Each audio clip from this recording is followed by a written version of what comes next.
Welcome to Seminars from My Study. I'm Carol Baxter, the History Detective, and this session forms part of the Surname Studies series. It deals with the subject of meaningfulness. The information in this seminar is taken from my book, Help, Why Can't I Find My Ancestor's Surname, which can be purchased via this website. So what is meaningfulness in terms of surnames? Let's start with some foundational information which is discussed in more detail in the seminar titled Surnames as Sounds. Prior to the universal literacy of the late 1800s, surnames were mainly groups of sounds spoken by one person and heard by another. If the hearer was a scribe, he transformed these surname sounds into written words. To do so, he began by attempting to find a match in his mental lexicon of words and surnames. Most people bear surnames that are in our mental lexicon because, to state the obvious, they are common because a lot of people bear them. If the scribe couldn't find a match, he drew upon his subliminal knowledge of phonetics to transform the sounds into letters. This is where meaningfulness comes in. As the scribe mentally processed the surname sounds using his phonetic knowledge, he attempted to find meaningfulness in the sounds. The combination of phonetic attempts to spell the surname sounds and the drive to find meaningfulness in these surname sounds produces some interesting and even amusing results, as this seminar will reveal. Meaningfulness is one of those factors that we all need to keep in mind when we are searching for elusive surnames.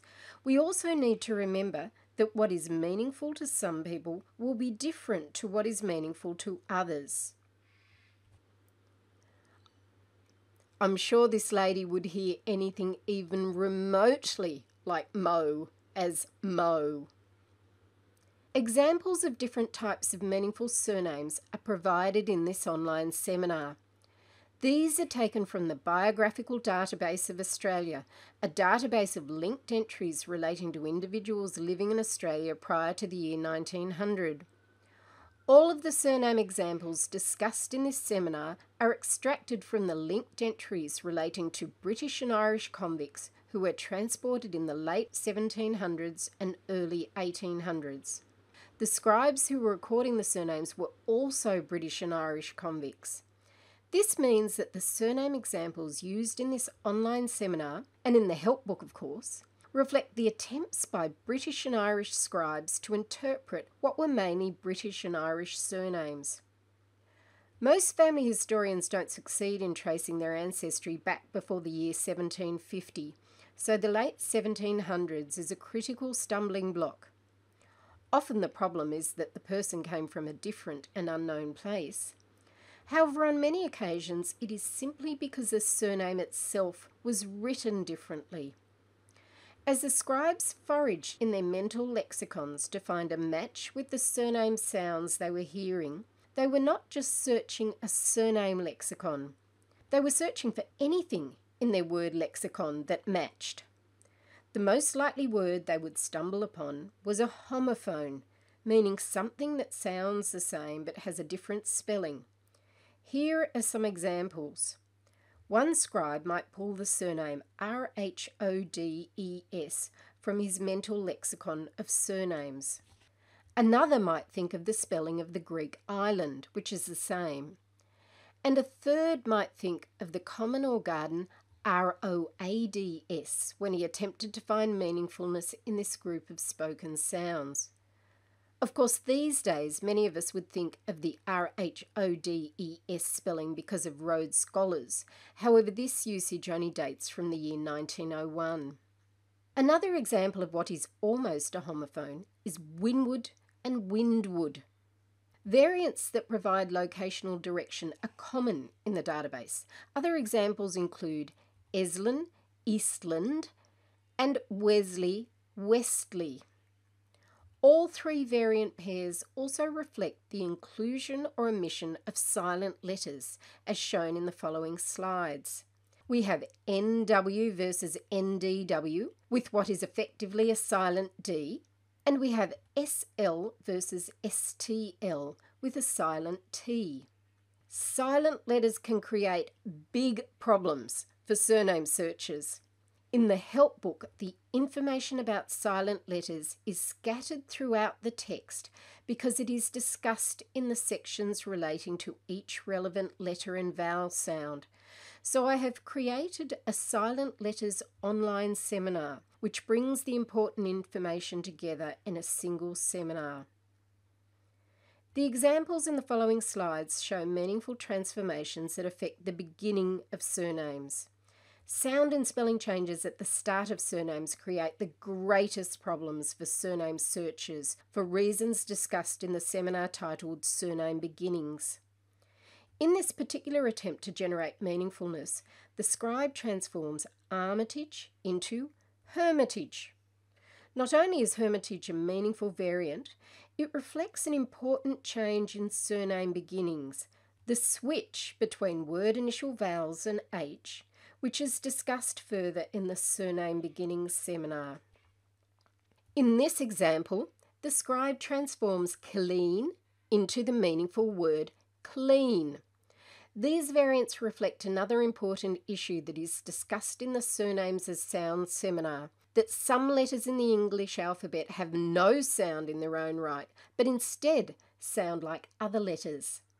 C, for example, sounds like K in the word cat, or like S in the word circle. So C and K, and also C and S, are often swapped. This clean pair of variants also displays syllable chopping caused by ease of articulation. In other words, it's easier to say clean than clean.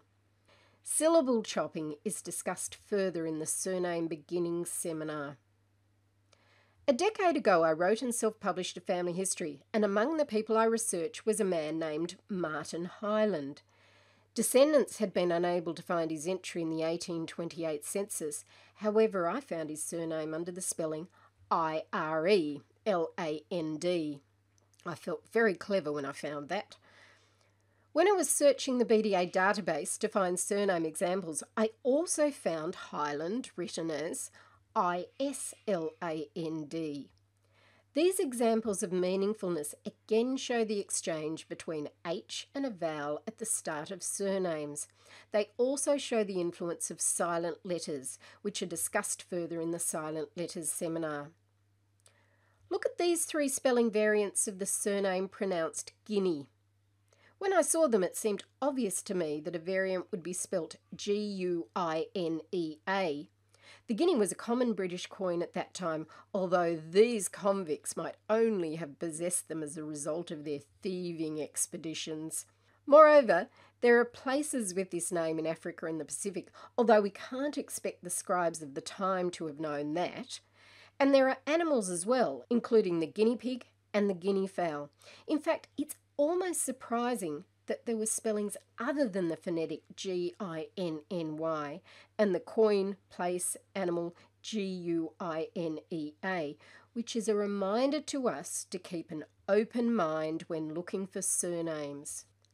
Sound and letter changes most commonly occur at the end of surnames for reasons discussed in the Surnames as Sounds seminar. Among the factors causing these changes is tapering. Sound tapers off towards the end of a surname, which has an impact on what is heard and therefore what is written. In the next example, we see the surname Guess being written as a meaningful word guessed. The GUEST variant includes not only a different ending, but a silent U in the letter cluster at the start, which would make this entry difficult to find in a TypeScript index unless you knew to look for it. Another example of a change at the end of a surname is column to column. A slight vowel sound distortion, combined with the addition of silent N at the end of the surname, transforms it into the meaningful word column. These pairs of examples are not difficult to work out for ourselves once we understand this drive to find meaningfulness. In this example, the surname Watchurst is written in a number of different ways. 3 of which make meaningful words: watches, watch house. Police stations in the past were often called watch houses, and waterhouse. The first 2 variants are understandable, but the third again shows the importance of keeping an open mind. Scribes have particular problems with foreign surnames because they struggle to find a match in their mental lexicon. In the next example, we have the surname Rochettes being written as Rockets. It's possible, though, that there was a transcription error at some stage, with H being misread as K. Also, Z and S form a sound pair, so the letters are often exchanged. Sound pairs are explained in detail in the help book and in the Surnames as Sounds seminar. As I prepared this example, I wondered if the word rockets was in fact in use prior to the 20th century. It turns out that it came into use in Italy in the 1600s.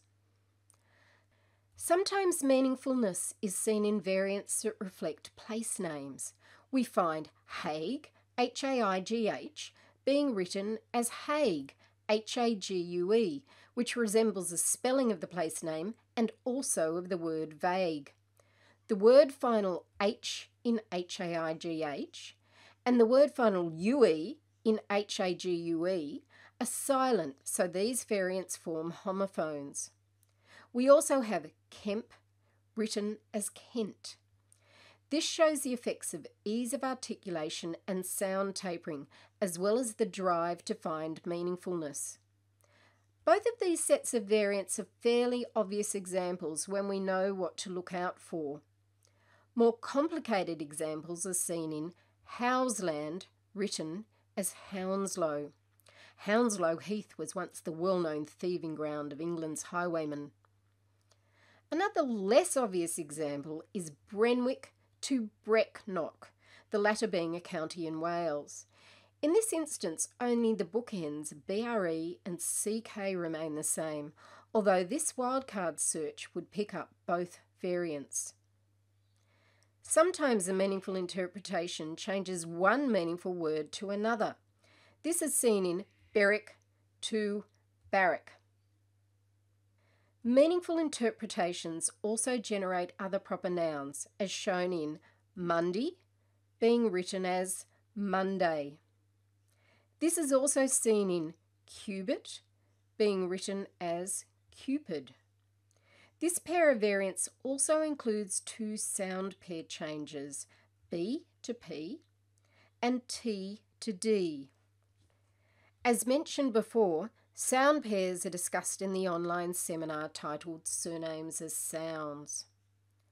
Some meaningful surname variants are going to be difficult to find.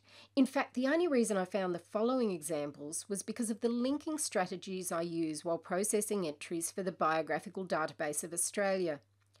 These linking strategies are discussed in the appendix to help Why Can't I Find My Ancestor's Surname. This pair of variants astonished me when I came across them.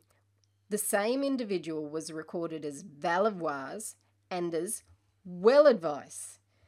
It would be so difficult for the average family historian to find this variant. As the version documented in the UK was in fact Well Advice, it makes me wonder if the person himself anglicised his surname in this way. Meaningfulness is not only found in a scribe's attempt to interpret spoken sounds, it is found in a transcriber's attempt to interpret written words. After one of my transcriptions of early Australian records was published, a researcher contacted me to say that I had mistranscribed his ancestor's surname Mariner as Manor. He said that it was a common mistranscription. When I examined the original, I could see that he was right. The letters R and I are both X-height letters, and when recorded consecutively can look like N. This was therefore a common mistranscription because manor is a meaningful word. In the help book, I include tables for each letter showing errors like these. Here is the table for lowercase r. And here is the place where I should have recorded the misinterpretation of RI as N. Imagine my frustration when I was preparing this seminar and realised that I had left out this RI miswriting, which is as good a place as any to mention that the collection of historical miswritings and mistranscriptions will always be a work in progress. I will mention any new ones that I have found or that researchers have told me about in my monthly History Detective newsletter. I will also maintain a list on my History Detective website. The following set of variants is really odd and would leave most researchers confused. It probably includes both a phonetic interpretation of sounds and the mistranscription of letters. In the BDA database, a woman with the surname Hilken had her surname recorded in a number of different ways. One of them was Aiken. It's easy to misread capital H as capital A. To generate Aiken, though, involves the dropping of the letter L from the middle of Hilken, but that wasn't the meaningful variant. A second miswriting or mistranscription transformed it into icon. From Aiken, it isn't hard to see how the search for meaningfulness generates the variant icon. Some of the sound and letter changes that generated meaningful surnames might seem obvious and others quite random. In fact, most are not random at all, although they are not simple to work out. However, all of the information in Help Why Can't I Find My Ancestor's Surname will show you how.